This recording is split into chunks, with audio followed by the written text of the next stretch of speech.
It's a wild and crazy world in Overwatch now. Finally decided to name this series, I'm going to call it the Workshop Showcase. A lot of stuff has gotten advanced since I last spoke to you. New game modes, mechanics, and more. Let's jump right into it. For those of you trying to scratch a Call of Duty itch in your Overwatch experience, there's all sorts of game modes that replicate modes in COD. We've got Kill Confirmed, which requires you to collect souls of your enemies to score points, or collect your teammates' fallen souls in order to deny a point. One in the Chamber is a famous game mode that's been replicated in Overwatch with McCree. You get one bullet, and when you get a kill, you get an extra bullet. So if you missed, you're forced to have a dramatic roll-off to dive the enemy McCree with a melee. And there's some other cool quality of life features like a red skull when it's just you and the single enemy alive. You can play that one with a big group. It's pretty fun. Well, not for you. Maybe you were always into COD Zombies. There's been a few versions floating around. This one even has its own trailer, which is just so well put together. And here we're seeing the culmination of a few systems come together,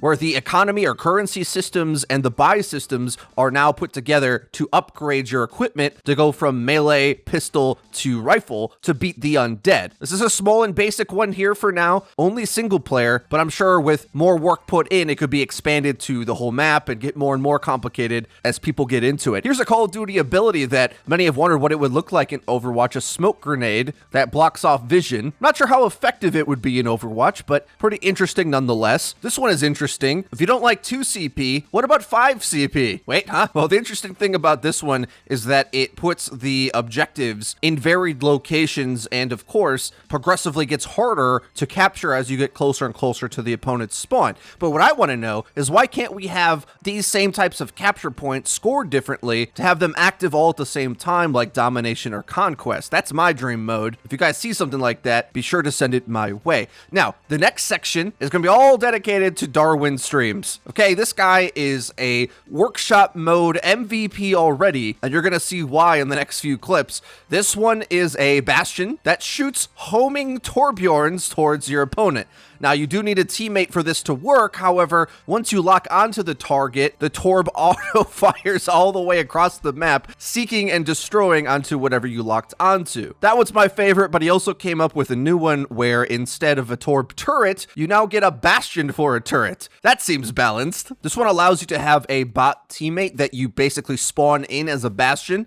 And with tower defense modes being so popular in the old StarCraft and Warcraft days, I'd imagine that this has some implications towards that kind of game. Which I think whenever you see these new mechanics, you should start thinking towards what game modes it might be utilized in. Here at first, Darwin came up with a This is Sparta mechanic that allowed Zenyatta's Duke Nukem kicks to be knockdowns that could send people flying into a pit. Well, this got made into an entire game mode where you can use your emote to charge up a super kick, or go pick up a power-up on the map. You can sprint to get around, and I'm sure to dodge pursuers, and jump pads, which just make everything better. More from DarwinStreams. Here he plays around with the camera in Overwatch in a few different ways. Here he turns the Widow Mine into sort of a spy camera. Or for the vain amongst us, how about a Selfie Stick mode, which fixates the camera into a locked selfie position as if it were attached to a selfie stick. Closing the DarwinStreams section, he notes that the Overwatch Workshop is very likely to start off many careers into the game development industry, just as his own career as a game dev started with the Warcraft 3 world editor, which is cool how these things all come full circle. More game modes. Fenner has really been upgrading this racing mode, which is pretty simple. Just get to the end of the map faster than everybody else, but now there's cute things like speed boosts or freeze traps along the way to aim for or avoid. And you can put different heroes in this, whatever you prefer. Hammond, Lucio,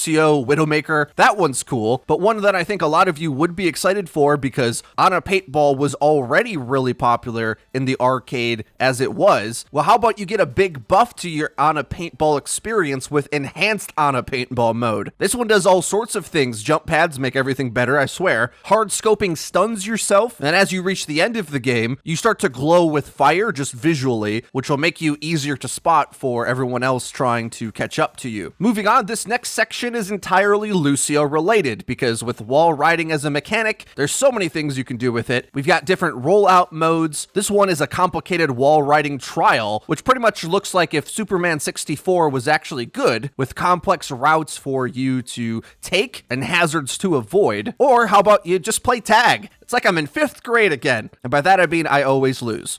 But you have to chase down your Lucio counterparts and hit them in order to make them run away frantically as the timer ticks down. Honestly, this is probably an amazing way to get your Lucio movement mechanics up to a severe degree. Here's one that's actually very wacky. It combines a bunch of things together. This is Titanfall in Overwatch, where the normal soldiers are Lucio, obviously because the wall riding in that game. But when you get to your Titans, you turn into a more powerful tank, Diva, Reinhardt, or Hammond, and everything's sped up and just crazy and wacky. Probably the nuttiest team deathmatch mode I've seen thus far. We have a lot of normal team deathmatch modes that play really well, but I think that one's got some potential. All right, now this last section is just going to be rapid fire craziness, somewhat related, but not always. We finally got a good use for the top-down view people created. Space Invaders. Rudimentary because the art assets are simple, but hey, that's a thing. More simplistic gameplay, we've got Vollybomb, where you can Genji double jump your way to tossing a volleyball that explodes on the enemy's side. Want to keep things more horizontal? Well, how about Brigida Pong? Hey, this was like the best video game in the world in the 70s, or so I'm told. Speaking of Brigida, what if her and a bunch of other effects gave the heroes using them their own knockback, so we can see Bastion just fly across the map? But I'm pretty partial to Lucio being able to boop himself into the air to extend his wall ride chains. That's pretty crazy. Other randomness, we've got Navi from The Legend of Zelda, staying true to the game, giving incredibly obvious advice.